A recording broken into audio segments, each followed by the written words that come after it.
Kerajaan Malaysia amat kesal terhadap tindakan kerajaan Norway yang tidak meluluskan permit ekspor bagi perolehan sebuah siri peluru berpandu pada saat akhir. Malaysia benar-benar sedang marah besar. Bukan marah biasa, tapi marah yang sampai dibawa ke ranah diplomatik. Penyebabnya adalah keputusan Norwegia yang secara tiba-tiba tidak mengeluarkan izin ekspor rudal yang sebelumnya sudah dipersiapkan untuk kebutuhan militer Malaysia. Yang membuat situasi ini semakin panas, kontrak proyek tersebut bukan baru berjalan 1 atau 2 tahun. Kerjasama ini disebut sudah dimulai sejak 2018. Proses panjang sudah berjalan. Pembayaran dikabarkan aman, tetapi ketika semuanya terlihat hampir selesai, justru muncul keputusan yang mengejutkan, tiba-tiba dibatalkan di saat-saat terakhir. Dan tentu saja, dari sudut pandang Malaysia, rasa kecewa itu memang sangat bisa dipahami. Coba bayangkan situasinya.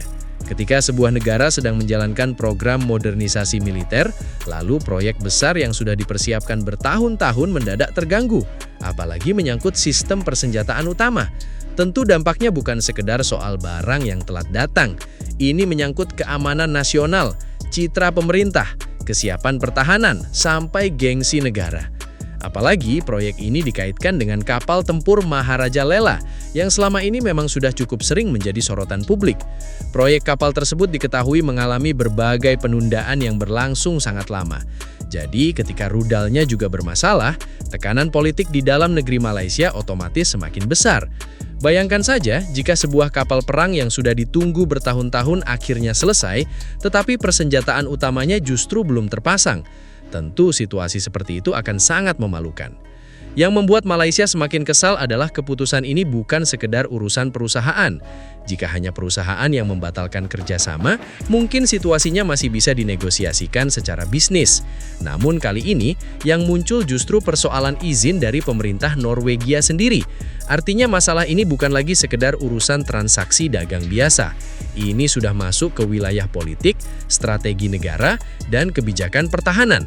Karena kita harus memahami satu hal penting, rudal bukan barang biasa. Ini bukan kendaraan, bukan elektronik, dan bukan produk perdagangan umum. Sistem persenjataan selalu berkaitan dengan keamanan nasional, stabilitas kawasan, dan kepentingan strategis sebuah negara. Karena itu, ekspor senjata hampir selalu melibatkan campur tangan pemerintah. Tetapi di tengah kemarahan Malaysia, muncul pertanyaan menarik dari banyak pengamat. Apakah Malaysia melihat persoalan ini hanya dari sudut pandang mereka sendiri?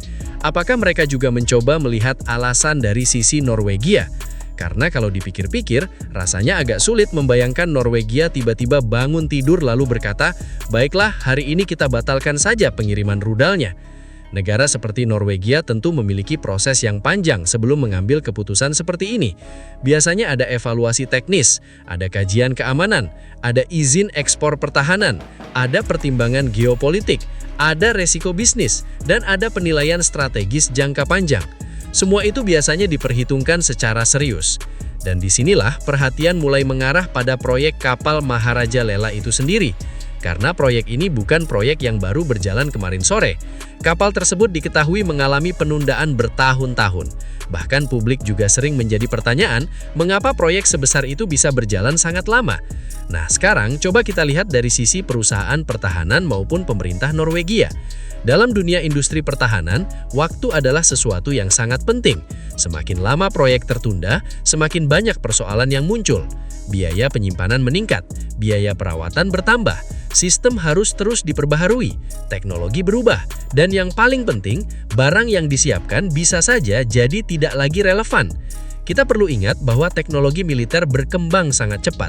Dalam beberapa tahun saja, sensor berubah, sistem software berubah, integrasi tempur berubah, bahkan standar peperangan modern pun juga terus berkembang. Sekarang coba bayangkan jika sebuah proyek berjalan terlalu lama. Bisa saja spesifikasi awal yang disepakati bertahun-tahun lalu sekarang sudah tidak lagi ideal. Mungkin banyak orang berpikir, kan tinggal kirim saja rudalnya. Masalahnya tidak sesederhana itu. Karena sistem persenjataan modern bukan sekedar benda yang dipasang lalu selesai. Semua harus terhubung dengan radar, software, sensor, sistem tempur kapal, hingga pusat kendali. Jika ada perubahan teknologi di tengah jalan, semuanya bisa menjadi jauh lebih rumit. Belum lagi risiko bisnis. Perusahaan pertahanan juga perusahaan biasa. Mereka tetap memikirkan keuntungan, biaya operasional, dan kepastian proyek. Mereka tentu ingin tahu kapan barang digunakan, kapan proyek selesai, dan bagaimana masa depannya. Kalau proyek terus molor bertahun-tahun, ketidakpastian itu akan menjadi risiko besar. Dan disinilah banyak pihak mulai menduga bahwa Norwegia mungkin melihat proyek tersebut sudah terlalu berisiko, baik dari sisi teknis maupun dari sisi bisnis. Tetapi di tengah semua pembahasan itu, publik justru teringat pada sebuah kisah lama yang menarik. Tiba-tiba banyak orang menghubungkan kasus ini dengan proyek kereta cepat Malaysia-Singapura. Bagi yang masih ingat, proyek kereta cepat tersebut dulunya sempat menjadi proyek besar dengan nilai yang sangat fantastis. Rencana itu dianggap bisa mengubah konektivitas dan ekonomi kawasan. Saat itu, Singapura bahkan sangat serius mempersiapkan berbagai kebutuhan proyek.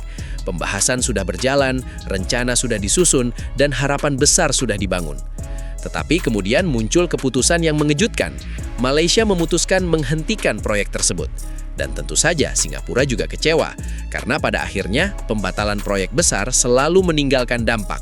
Ada pihak yang dirugikan, ada investasi yang sudah berjalan, ada waktu yang terbuang, dan ada ekspektasi yang runtuh. Karena itu sekarang banyak komentar bermunculan di media sosial.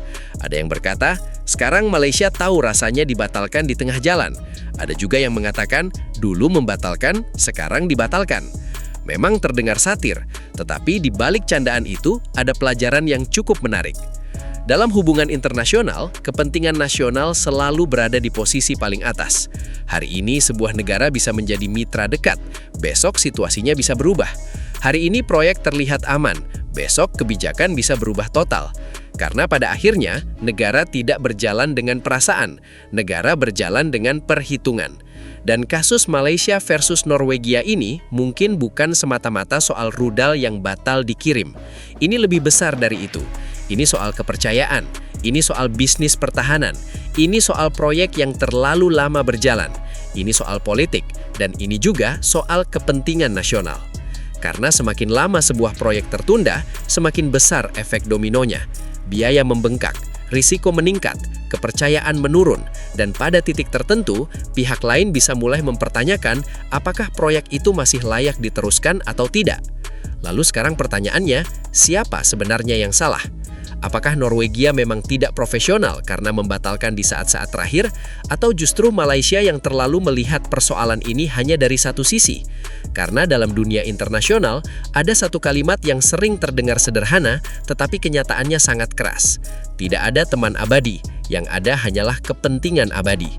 Kalau menurut kalian, Norwegia tidak profesional atau justru Malaysia yang terlalu menyederhanakan masalah?